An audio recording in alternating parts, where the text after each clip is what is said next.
Welcome back to another technical deep dive here in the debug zone. Today we're tackling a big question and breaking it down with insights from other users. Hopefully this clears up some misconceptions and helps you get the answer you need. So buckle up, stay a little curious, and let's jump right in.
And that's a wrap.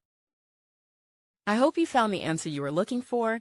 If you did, take a second to hit that subscribe button. It really helps out. And let me know in the comments which solution worked best for you. See you next time in the debug zone.